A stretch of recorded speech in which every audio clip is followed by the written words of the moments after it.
Hi guys! Today I'm gonna talk with you about the TBR-readathon and how it went.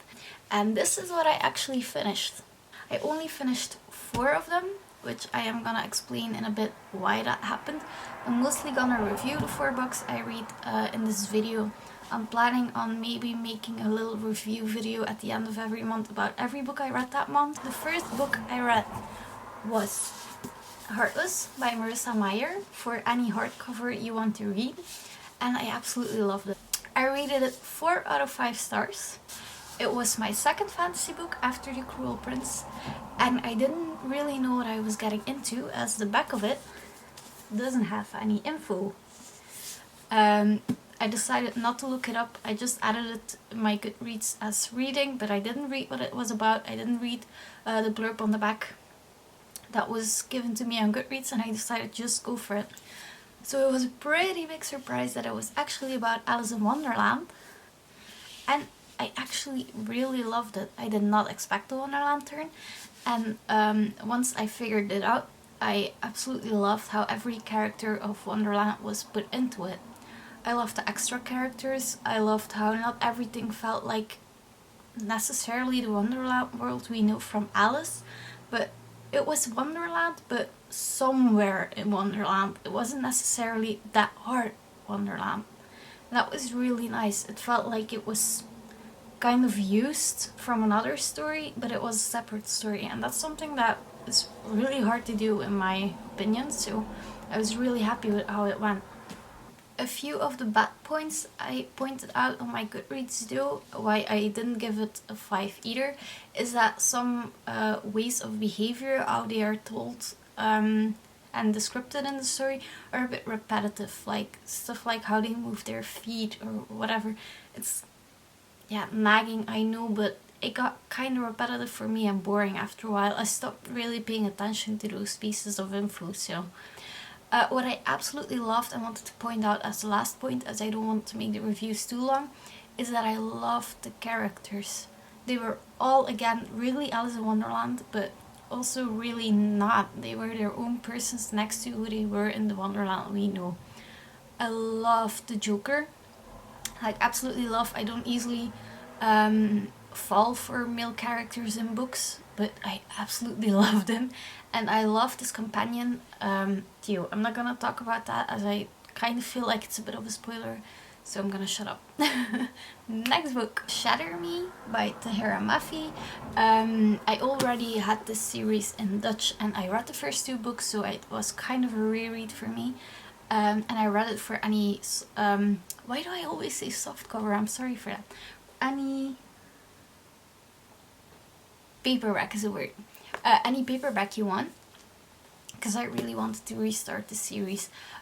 Again, I really loved it, and it surprised me how much I didn't remember anymore from the last time I read it, but then again, that was like 5-6 years ago and I was still a teen, so that's probably the reason, although I loved him very much back then. Also rated it 4 out of 5 stars, and I still love it a lot. I forgot a lot of the events, so it was really a new book to me, kind of. I forgot a lot of the characters, and yeah, that was mostly it. I thought it was a bit annoying and getting into at first how the scratched sentences come in and repetitive behavior, but Juliet's her growth in the book kind of makes up for it, I feel. I also really loved her interaction with, what's he called again? Warner. Yeah, I also loved her interaction with Warner, being sassy and all that stuff. And I do think the love story is a bit over the top, but I hope I don't sound insulting, because I loved it anyway too, but I feel like it's a love story for a teen. I think I appreciated the love story more when I was younger, but I still really like the book and it doesn't matter. The marriage plot. Boy, do I have stuff to tell about this book. Sorry, I'm looking away again. I'm still trying to not do that. But anyway, I rated this a 2 out of 5 stars, and I absolutely hated it. I'm not gonna lie. It just wasn't my thing. It's such a long story. It's 400 and plus pages, I think. I skipped the first 100 after a while, after I noticed it wasn't important info, and then I still skipped skip more pages after that. I think if the book was put together in 200 pages instead of 400, it could be a really good story, because it wasn't that bad. Really, it was pretty okay, which is why I gave it 2 stars instead of 3, but it wasn't my thing. I hated it. It also feels like the blurb on the back, still a weird word, doesn't belong to this book. It's so much unnecessary info, so much unnecessary trails to stories from back when they were younger, and okay, they add up to the story, but it just doesn't feel anymore like what it's supposed to be about, a love story. It is in the end, but that's about it. The characters were a bit unconnected to me too. I loved Mitchell, and I feel like Leonard's story could be relatable too. That was shaped pretty good, but a lot of their interactions was over the top, and yeah, I don't know, not relatable. I don't know, I didn't like it. Then I didn't end up liking the ending either. I'm not gonna spoil, of course, but I absolutely had to fight my way through this book, and it absolutely sucked.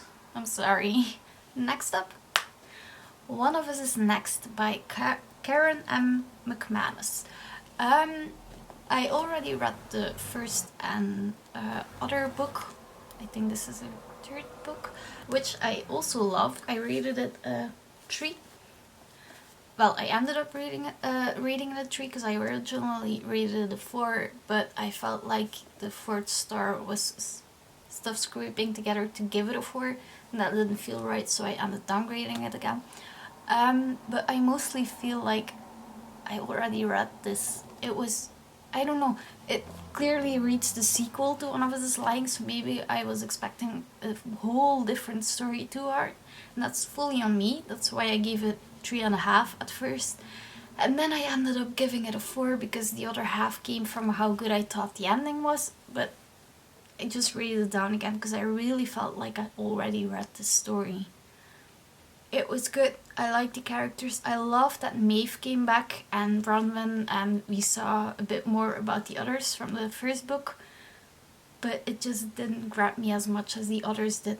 One problem I had with Two Can Keep a Secret is that I feel like a lot of characters are thrown upon you in the first pages of the book, and I felt like that happened in this book too. The thing is, you get info about the characters. I think you can see it at the beginning of the book, to be able to, my lighting doesn't come back, now it does, to be able to distinguish everyone from each other, and it helped, but I don't feel like looking back every single time. So it was good, but yeah, just good, and that was it. Last thing I want to say mostly is that the lighting doesn't want to go down again anymore. The last thing I want to say is that I feel like I could have binged in a 5th book if I tried harder, because I got really stuck on the marriage plot, and I ended up, I think I did 5 days over it, or 4, I don't know, I could see it on Goodreads, but it doesn't matter. And I could have made a 5th book if I really wanted to, but I ended up quitting a day early in the readathon because I wanted to take part in the book club, Spill the Books book club, because they're hosting a readathon this month. Well, their book club this month is about Little Women, and I ordered that a while ago, and I really want to read it, and as it's really long, I feel like it's going to be motivating to read it with the book club. So I quit it a day early, started the book club, which I was a day too late to start, and yeah, I don't know. I think I could have binged in a 5th book, but I didn't care anymore at that point. I'm just really happy I got 4. That's half of them. So I'm happy, really. I'll end up reading the other books eventually because I really want to read them all 8, and that's fine. It doesn't matter that I didn't read them all at once, so it's good. I'm happy, whatever.